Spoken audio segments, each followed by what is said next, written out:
Assalamualaikum warahmatullahi wabarakatuh. Pertama-tama, marilah kita senantiasa bersyukur atas limpahan rahmat dan nikmat yang Allah berikan kepada kita, yang telah memberikan banyak nikmat kepada kita, nikmat iman, dan nikmat sehat.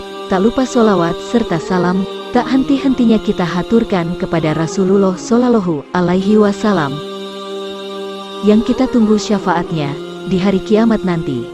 Semoga kita termasuk golongan umat yang mendapatkan syafaatnya kelak. Amin. Nabi Khidir menjadi salah satu utusan Allah Subhanahu wa Ta'ala yang kisahnya ditulis dalam Al-Quran. Dituliskan, Nabi Khidir bertemu dengan Nabi Musa dan memulai petualangan yang penuh pelajaran.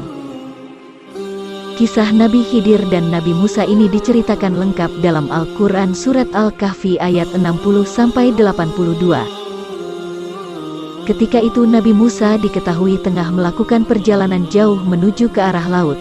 Dalam perjalanan itu, Nabi Musa bertemu dengan seseorang yang dirahmati oleh Allah Subhanahu wa Ta'ala. Bahkan, dalam surat Al-Kahfi ayat 65, Allah Subhanahu wa Ta'ala berfirman orang itu juga dikaruniai ilmu yang melimpah. Lalu mereka berdua bertemu dengan seorang hamba di antara hamba-hamba kami, yang telah kami berikan rahmat kepadanya dari sisi kami, dan yang telah kami ajarkan ilmu kepadanya dari sisi kami.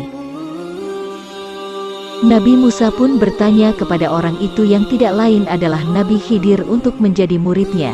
Nabi Khidir pun menjawab bila Nabi Musa tidak akan sabar bersamanya.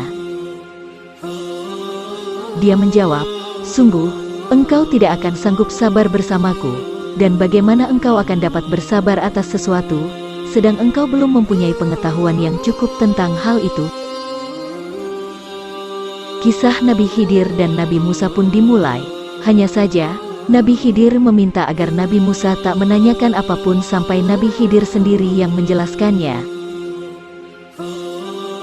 Keduanya pun melakukan perjalanan dengan menaiki sebuah perahu. Namun, di tengah perjalanan Nabi Khidir melubangi perahu itu. Melihat hal itu, Nabi Musa bertanya alasan melubangi perahu, sebab hal itu bisa membuat penumpang di atasnya tenggelam. Nabi Khidir pun mengingatkannya bahwa Nabi Musa tidak akan tahan bersamanya. Cerita Nabi Khidir selanjutnya, saat ia bertemu dengan seorang anak muda dan membunuhnya, Nabi Musa pun bertanya-tanya penuh misteri alasan perbuatan mungkar itu.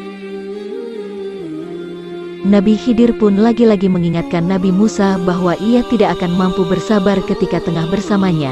Mereka pun berjalan bersama kembali hingga di sebuah kota. Sesampainya, mereka berdua meminta untuk dijamu oleh penduduk, tetapi para penduduk tidak mau menjamu mereka. Nabi Khidir pun melihat terdapat dinding rumah yang hampir roboh dan membenarkannya. Melihat hal itu, Nabi Musa pun mengatakan bahwa Nabi Khidir bisa meminta imbalan sebagai gantinya. Mendengar itu, Nabi Khidir pun memutuskan untuk berpisah dengan Nabi Musa. Nabi Khidir juga menjelaskan berbagai pelajaran yang terjadi selama perjalanan kepada Nabi Musa. Nabi Khidir mengatakan bahwa perahu yang ia lubangi merupakan milik orang miskin, sedangkan di depannya terdapat raja yang merampas setiap perahu, sehingga hal itu dilakukan untuk menyelamatkan perahu tersebut. Kemudian, anak muda yang dibunuh merupakan seorang kafir. Sementara, kedua orang tuanya adalah mukmin sehingga Nabi Khidir khawatir jikalau sang anak bisa membawa orang tuanya dalam kekafiran. Dalam kisah Nabi Khidir, ia juga berdoa agar Allah Subhanahu wa Ta'ala memberikan anak yang lebih baik kepada keluarga tersebut. Kemudian kami menghendaki, sekiranya Tuhan mereka menggantinya dengan seorang anak lain yang lebih baik kesuciannya daripada anak itu dan lebih sayang kepada ibu bapaknya. Terakhir, Nabi Khidir menjelaskan kepada Nabi Musa perihal dinding rumah yang ia perbaiki. Menurutnya, rumah tersebut miliki dua anak yatim dan di bawahnya tersimpan harta bagi mereka berdua. Ayahnya merupakan orang yang soleh. Allah Subhanahu wa Ta'ala pun menghendaki agar saat dewasa dapat mengeluarkan simpanan tersebut dalam rumah yang aman.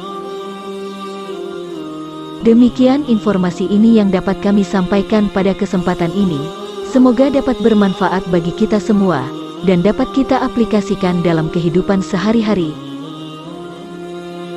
Lebih dan kurangnya mohon dimaafkan, yang benar datangnya atas bimbingan Allah Subhanahu wa Ta'ala, yang Maha Benar, dan yang salah, khilaf, atau keliru itu datangnya dari kami sebagai manusia biasa yang tidak pernah luput dari salah. Jangan lupa dukung channel kami, dan channel Islami lainnya, guna mendapat syafaat dalam mencapai ridho dan hidayah Allah Subhanahu wa Ta'ala. Dengan menekan like, share dan subscribe. Terima kasih. Wassalamualaikum warahmatullahi wabarakatuh.